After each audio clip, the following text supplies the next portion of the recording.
course, Kansas City is favored at 6-1. The Bills at 7-1. The Niners at 8-1. The Bengals and the Eagles at 9-1. The Cowboys at 14-1. And then a bunch of teams here. It's Chargers and Ravens at 22, the Jets and the Jaguars at 28, the Dolphins and the Lions, as well as the Packers and Broncos at 30-1. As we mentioned on the show yesterday, Prop Shop is your friend. PointsBet hanging 50-1 for the Denver Broncos, and then the LA Rams there at 35-1. Anything jump off the page here when you look at this, Randle? I talked today to Dave Burkett of the Detroit Free Press, and that's going to go up on the site later today. We talked about the Lions, Chris. His point was really well taken. He said, you go to the AFC, you're dealing with Mahomes, you're dealing with Josh Allen, Joe Burrow, Justin Herbert, probably Lamar. You go in the NFC and it's Hurts in terms of a big name quarterback, and that's it.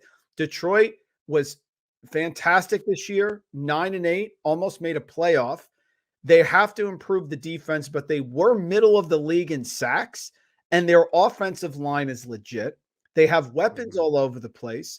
Jameson Williams probably going to be back. He's going to be an issue.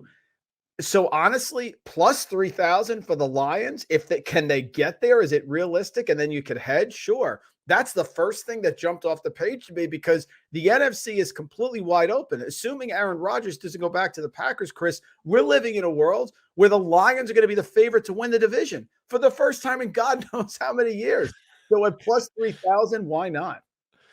I agree. I just think the path in the NFC, and that's why I feel like it's really tough to get back. And we'll see what the Eagles, look like. And Shane Steichen is, now the Colts head coach, and they lose Gannon, so they could lose two coordinators. And they got to start thinking about the future with Jalen Hurts. What kind of last year was rookie deal, 45, 50 million, signed Devontae. But the path in the NFC with these quarterbacks, especially if Rodgers leaves, Tom Brady just retired, and you saw the board. I mean, the Niners, the Eagles, and the Cowboys, like these three teams, a lot would have to go wrong, in my opinion, for them to not get to the playoffs. And we just saw the path. I'm sure, some teams are going to improve, like the Giants and the Seahawks and the Lions in the conversation. I love the Lions call. I think that they are going to win the division. But the NFC, the path does seem a little bit easier in terms of quarterbacks. You got Mahomes, you got Allen, you got Burrow, you got Lamar if he stays.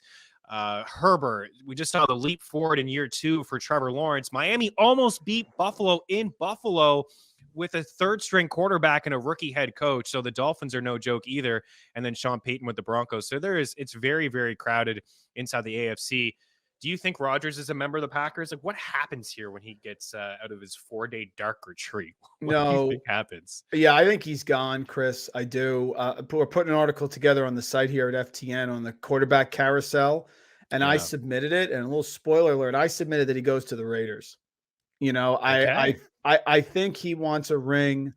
The Super Bowl next year is in Vegas, correct? So, I think there's a lot of, he's got Devontae there. He knows he needs a wide receiver. I don't think he's with Green Bay. Could he be with the Jets? I guess. I don't see that. I feel like the Raiders, he goes to the AFC.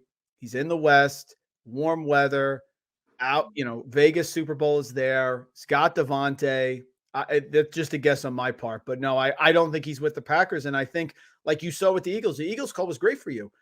Here's a team that's talented, that's in a wide open NFC, that had a good schedule early, good coach, got some free agents, and they just coasted their way right into the Super Bowl. And that's that's why I think the value's in the NFC, because I think if one of those teams gets hot early, like Detroit, they're going to have a good seed, they're going to have home field, and you're just minimizing the amount of obstacles you have to overcome instead of got to beat the Bills. Got to go on the road. Jaguars are going to be really good, right? I mean, like there's so many things you have to get through, whereas the Eagles coasted, and honestly, they were fantastic. Chiefs couldn't stop them in the game. No, they couldn't. And if you would have told me that Jalen Hurts would have had 300 passing yards and 4 total touchdowns, I would have said, wow, the Philly won the game then, because their defense would have gotten a stop, but they didn't get a stop. And I do agree with you, and Halliday in the house as well. Anderson definitely wants to play with Devontae.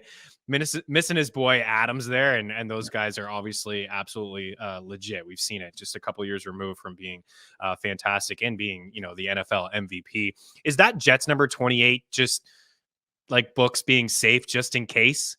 In case Rodgers, in your opinion, if Derek Carr went there, do you think that this team is a Super Bowl contender, or maybe just not there yet? Because the defense is great. They have a lot of young pieces. See, that's the point, Chris. If they were in the NFC, I'd say yes. I do not think the Jets with Derek Carr is a contender in their division against the Bills, against the Dolphins, against the Patriots. Don't forget about the Jaguars. Oh, it's just a lot. It's a lot of, it's hard for me to see that path that they could get there. Jets are certainly solid. They had the defensive rookie of the year and the offensive rookie of the year, right? I mean, like clean sweep. Right. So, I mean, they're certainly talented, but it's the same reason why coming into this year, I heard a lot of people love the odds on Trevor Lawrence as NFL MVP coming into this season, because they're like, look at the path.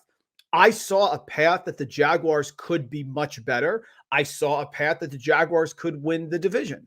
I didn't see a path that he would also play well enough to go past Mahomes, past a Hurts, past a Josh Allen. So the Jets could be better. The Jets could be a playoff team. The Jets could be solid. Do I think the New York Jets are making the Super Bowl? No, I don't. No, I'm with you. I think that they're on the right path. They've done a lot of great things in the draft over the past couple of years, but they definitely need a quarterback there for sure. Nerdy Woodworker, you can say the same thing about the Raiders conference. Absolutely gauntlet, right? Yeah, it really is such a good division. It was a bit of a letdown just because I think of how the Broncos played this season, but defensively, they were one of the best units. They scored the fewest points. I think that they're going to bounce back. I really think that Peyton will play to Russell Wilson's strengths. And this is a team that doesn't need to score a whole lot. They showed that defensively, they can still bring it. And then you got Mahomes and the Chargers. And then if Rodgers goes there, I mean, absolutely crazy. But I like the call with the Lions just because the schedule won't be as tough. And they're on the rise. And also, I just don't feel like they are a Super Bowl team. But at that price, you talked about it, hedging, if they get off to a good start, as weak as the NFC is, if it looks like they're going to win the division or make the playoffs and Rodgers leaves, then you have a hedging opportunity. That number will shrink pretty closely. But the AFC is really, really tough. So I do believe that there is, even though 8 and 9-1 and 14-1 for the Cowboys don't seem like fantastic numbers to lay a future on. I think the boys are going to bring in some sort of wide receiver opposite of CeeDee Lamb, and I do believe the path is a lot clearer in the NFC. Before we get out of here and stop with the NFL, and the Eagles will have a much tougher schedule next year too, so they really will be tested getting that number 1 seed. They got some tough matchups ahead. It could be Kansas City and Philly to start the season. We'll see what the NFL does with the schedule. We do have MVP odds, and this is crazy, maybe a little bit way too early. But you mentioned Trevor Lawrence at 17-1. Going to get Calvin Ridley. Calvin Ridley hasn't played football in 2 years. You're going to add Calvin Ridley to that squad as well, year 2 with Doug Peterson and company. Is it too big of a long shot at 17-1? It's all quarterbacks, right? You know this. I think Justin Jefferson and Tyreek Hill are like 100-1 to win the award. But anything jump out here at you, Randall? Yeah, see, now a year later, I love Lawrence. And I had an argument on social media, people. That is a great, could you see the Jaguars, solid defense, great weapons on offense, solid head coach who's won a Super Bowl? I could see that path. Other ones that jump out, I can't get on board with the Chargers yet. I get it. It's just the Chargers are going to charge her every year. And again, the path is hard. You need a team that you think can get to that 11-12 win mark, and you want a quarterback. Tua and the Dolphins splashed this year, so they have to do it again. That gives me concern. Trevor Lawrence is the guy on that list. You want to say Dak Prescott? Maybe, Dan Quinn's back for the defense. So again, could the Cowboys end up with like a 13-4 record? Yeah, I could see that also. So I'm looking for a path, and those are the two that jump out to me just because the odds are so high. I'm not going to go to Burrow at plus 650. I want better odds than that.